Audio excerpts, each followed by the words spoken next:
One of the biggest things that I've learned over time is you have to listen to the language that folks are using. If you've been following along, you'll see Come Home is positioned as a service and a strategic partner to develop emotionally intelligent leaders and create emotionally intelligent ecosystems. That shows up in education as well as within industry.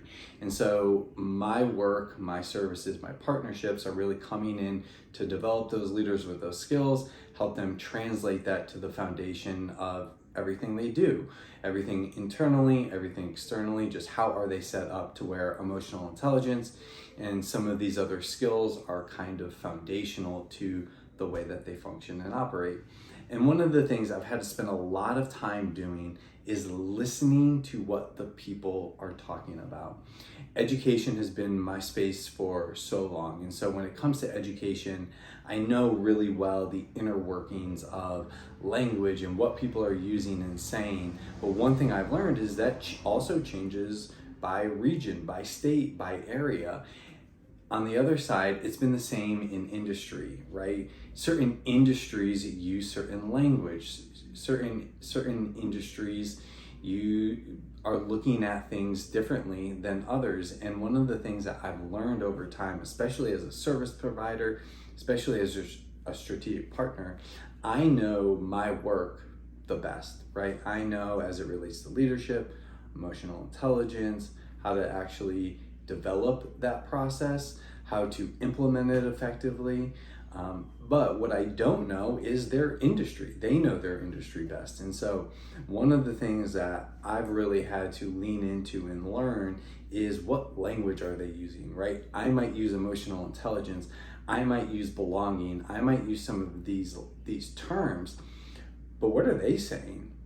Are they using resiliency? Are they using innovation, perseverance, collaboration? What words are they using? Character development.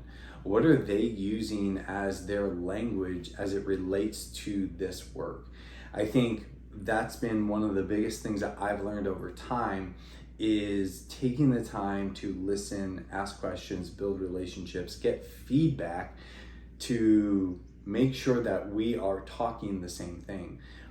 When we zoom out, if I'm using emotional intelligence and someone's using resiliency, we're most likely talking about the same thing, but there can be disconnect in it because they think one thing as it relates to one word and another thing as it relates to the term that they're using. And so one of the things I've learned is we can actually show up and do that work. Instead of using emotional intelligence, we're going to use resiliency. We're going to help you all develop stronger resiliency and have that kind of flow into how you guys function and operate.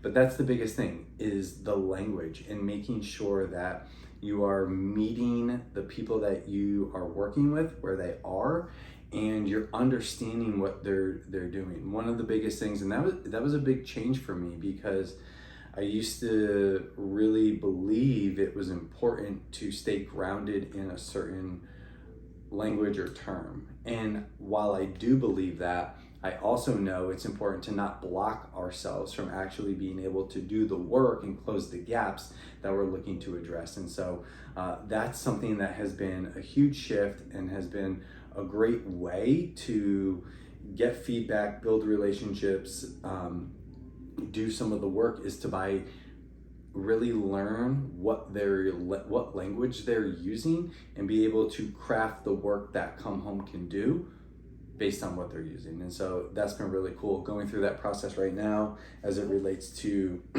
industry and just iterations of feedback. Give us feedback. Does this land? What doesn't land? Because again, I know the work and the people I'm partnering with to do this, we know the work the best, but we don't know the industry the best. And so what are those folks saying? What language is landing?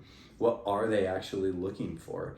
And really crafting it around that. And so that's one of the things that I just have found so much value in is getting perspective, getting understanding, figuring out what these different industries are saying, whether that's education or outside of education, and really tailoring things to meet their needs, because that's what it's about at the end of the day. It's about helping them close gaps, meet needs, and do it from a human-centered approach.